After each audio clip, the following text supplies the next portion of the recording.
From here starts the speaking test. This is the speaking mock test of the International English Language Testing System taking place in Ross IS Academy. The candidate is Khalid. The candidate number is 014132788. The examiner is Ross. Examiner number 443533.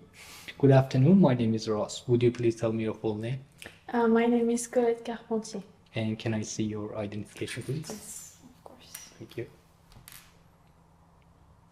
Perfect. Thank you. In the first part of the exam, I'll ask you some personal questions. First, I'd like to ask about your family. Do you have a big or a small family? I rather have a small family because I'm an only child, so I don't have any brother or sisters. But I have my parents and they're married, so we still live all together. Okay, and how much time do you spend with your family?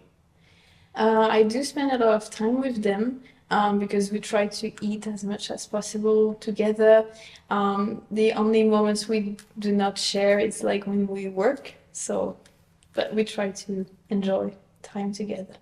And how has your family influenced you? I would say they influenced me because they basically offered me opportunities to study. So, of course, they never pressured me, but as they were helping me, this is the kind of way like to create influence because I needed to prove that I was capable and able to study for them. Okay, now let's move on to talk about pens and pencils. Do you usually use a pen or a pencil?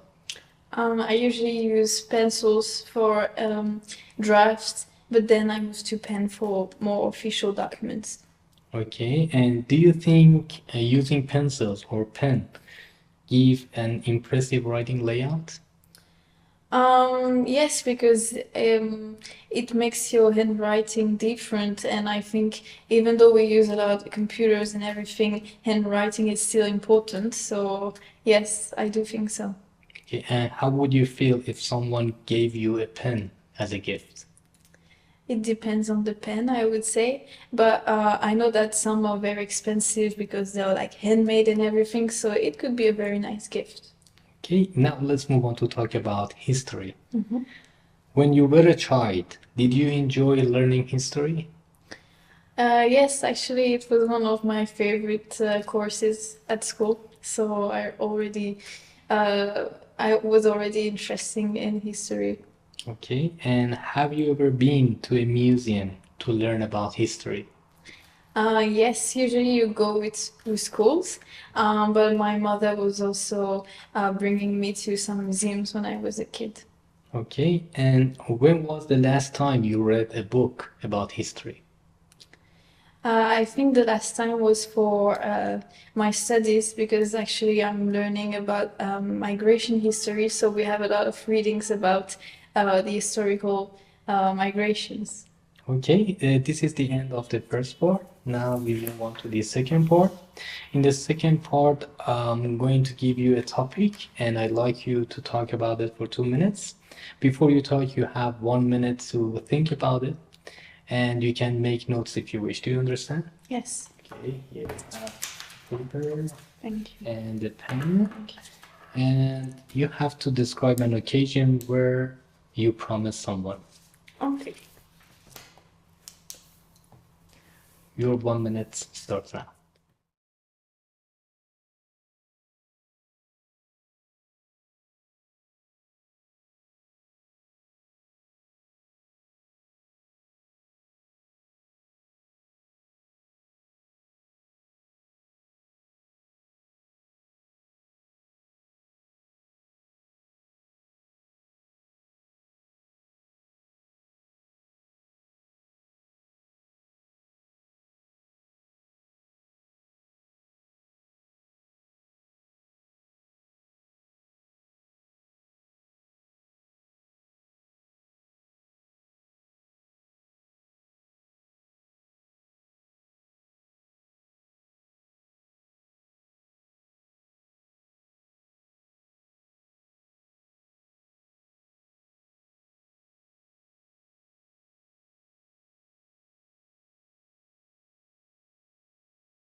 Okay, your 1 minute is over. You can start speaking now. Okay, so I'm going to talk about a promise I made during this summer. Actually, when I received my acceptation letter from my university, then I told my parents and I promised my father I will study at university again and I will do my best in studying and working for this final year of studies.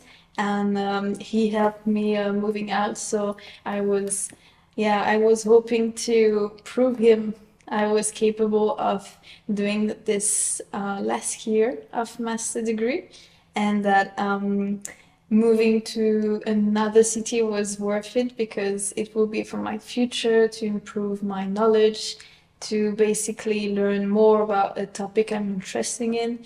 So, and in the end, I think I managed to fulfill my promise because I'm going to validate this first semester and I will do an internship for the second one.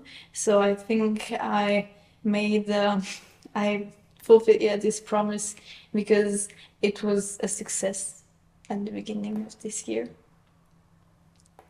Okay, do you want to add more information? Um, I think this promise was important for him because he didn't study in his life. So he's very impressed by studies in universities. Okay, great. This is the end of the second part. Please hand me back the paper and the time and the time, please. Thank you. Now we move on to part three, and we've been talking about an occasion where you promised someone. Now I'd like to ask you some questions related to this. Do you think people are less committed to goals now than in the past? I think it depends on the people you're looking at. Generally, we are a bit less pressured, I would say, than our parents or even grandparents because they were really, committed in order to have jobs, in order to have opportunities. So I think that nowadays some people tend to, yeah, not really complete and fulfill their promises. But others are also seeing promises as a way to, become entrepreneurs and to create new opportunities for themselves. So I guess it's half half. Okay, and what is the importance of commitment at work? Um, I think it's very important because when you are looking for someone, you always look for someone that you can trust and someone you can also rely on. And this is part of commitment because if the boss knows that he can rely on you, then you have more, I would say, higher chances being recruited because you show this image of someone who's definitely capable of commitment. Okay, and do young people show commitment towards work if they are not paid well? It's true, maybe wages and salaries can influence the way we are committed to work, for example. I would say that we need to be committed no matter the amount of money we will earn in the end. But maybe, yes, this can influence the level of commitment, especially with young people. Some are struggling, for example, with money issues, so it is an important criteria for them. So, but I think, yeah, commitment needs to be, applied no matter the salary you will receive. Okay, and how can we teach young children to be committed to their goals and never give up? I guess it starts at a young age. We need to basically share with them those values because some people sometimes were not told about them. So having, for example, at school, this frame in which young kids can learn that being committed in the end is worth it. Because usually people, they are not committed enough because they think it will not work in the end. But if you show them that no matter what happens, it's worth it, then they will tend to be more committed in the end. Okay, thank you so much. This is the end of the speaking test, and have a great rest of the day. Thank you, you too. Do you want to know what band score you'll get in the IELTS speaking test? Perhaps you want to improve your performance and prepare yourself for the real test? Then why not book an online mock test with us that will last for 25 minutes? 12 minutes of the test itself and 13 minutes of comprehensive feedback, plus we'll give you useful tips on how to make your performance better. Remember, all our examiners are especially trained by British Council instructors, so we know how to help you. Join us.